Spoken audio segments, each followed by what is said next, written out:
Vipin Singh, knee replacement surgeon. मेरी विशेषज्ञता knee replacement में है। अभी लगभग 15 साल से मैं इसी काम में हूँ। नी रिप्लेसमेंट या जिनका ख़राब हो गया है नी रिप्लेसमेंट, उसको ठीक करना, ठीक है, यही अब मेरा पेशा बन के रह गया है, ठीक है। और इसके लिए ट्रेनिंग हमने जो है जर्मनी से और अहमदाबाद से अच्छे तरीके से लगभग 15 साल इसमें ट्रेनिंग ली है, ठीक है। और अब सफलतापूर्वक 10,000 से ऊपर मैं घुटना प्रत्यारोपण कर चुका हूँ। सब जगह एक ही है, सब जगह एक ही है हिंदुस्तान में। चूँकि हम लोग इंडियन कमोड यूज़ करते हैं, ठीक है।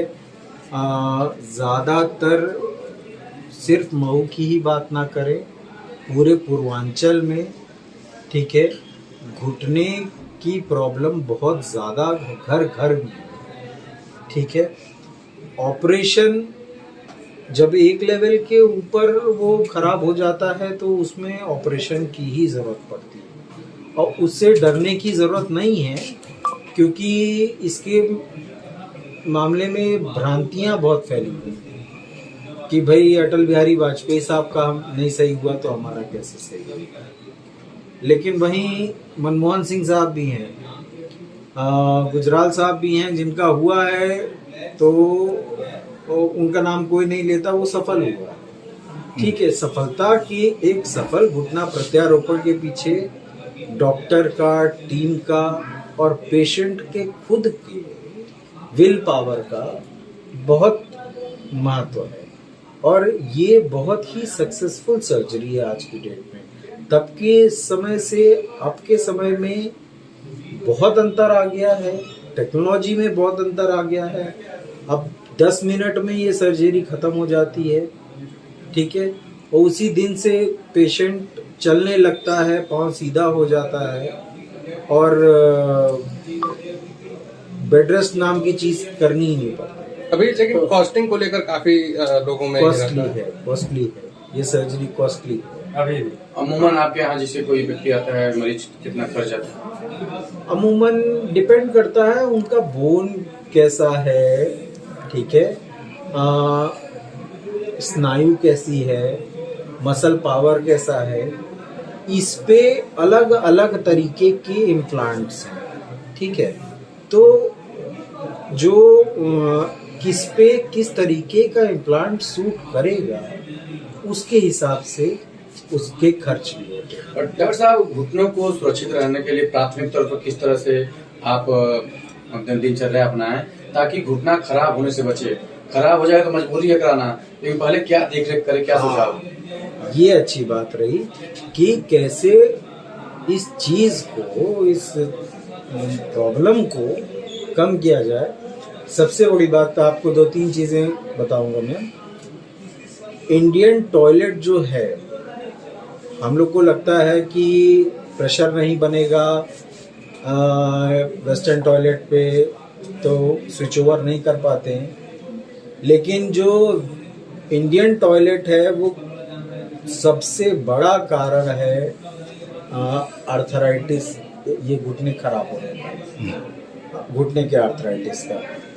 गांव वाले जो गांव में रहते हैं, शुद्ध आहार ले रहे हैं, वो अभी भी खेत में जाते हैं, उनको कोई खास दिक्कत नहीं है, ठीक है।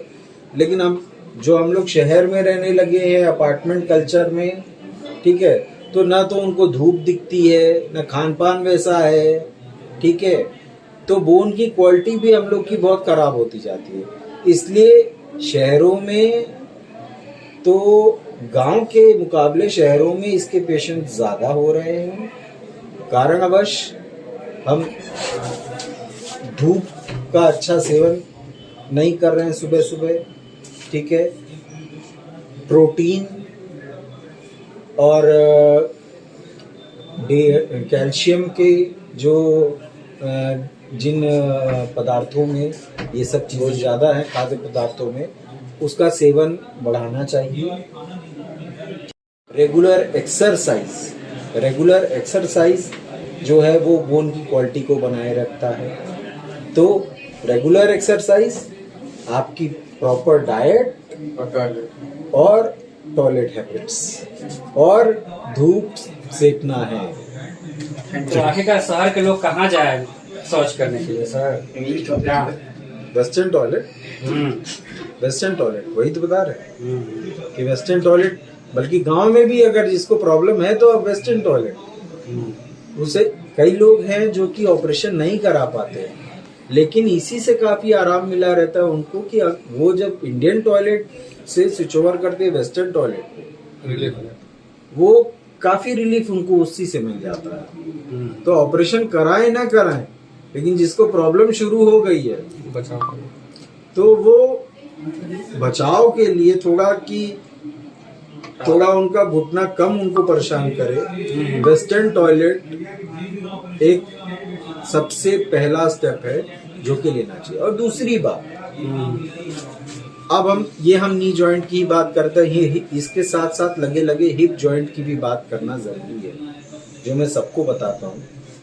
जिसके भी घर में सीनियर सिटीजन है, तो आप लोग के बाथरूम के आर्किटेक्चर में एक छोटा सा बदलाव है,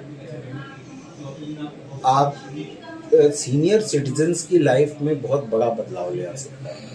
जैसे जब टॉयलेट में कहीं फिसलने की जगह है या ये, तो कुछ ग्रिपर्स जहां वो पकड़ सके इसको, क्योंकि 70-80% हिप फ्रैक्चर जो होते हैं वो बाथरूम में फिसलने से होते हैं। और आप एक छोटा सा बदलाव करेंगे बाथरूम में अपने, कि सीनियर सिटीजन है अगर घर में, तो भाई अगर उनको चक्कर आया, फिसले, गिरे, तो कुछ पकड़ सके, तो हिप पे चोट लगने से बच जाए। हिप फ्रैक्चर के केसेस में 50% से ज्यादा कमी आ जाएगी सिर्फ इस छोटे से बदलाव से। ये मेरा पब्लिक के लिए मैसेज है कि ये सारे जिस घर में भी सीनियर सिटीजन है उन लोग को ये एक छोटा सा बदलाव, छोटा सा कदम है, लेकिन ये उन कितना हेल्पफुल है घर के सीनियर सिटीजन्स के लिए, उसकी कोई तुलना नहीं। अगर पेशेंट को आपसे मिलना हो और सलाह लेनी हो, सर्जरी वगैरह करानी हो, तो कहाँ मिलना होगा, कब, कैसे आपसे मुलाकात? आशीर्वाद हॉस्पिटल वाराणसी में मैं रहता हूँ, बाकी हमारी ओपीडीज भी होती रहती है, जैसे मऊ में शैल क्लिनिक में हो रही हैं, ठीक है। तो क्योंकि हमसे ऑपरेट कराने सब जगह से ही आ रहे हैं पूर्वांचल से, तो अब हमको ये हमारी जिम्मेदारी बनती है कि ऑपरेशन करके सिर्फ छोड़ नहीं देना है, उनको उनका पूरा ठीक होने तक केयर जिम्मेदारी लेनी है।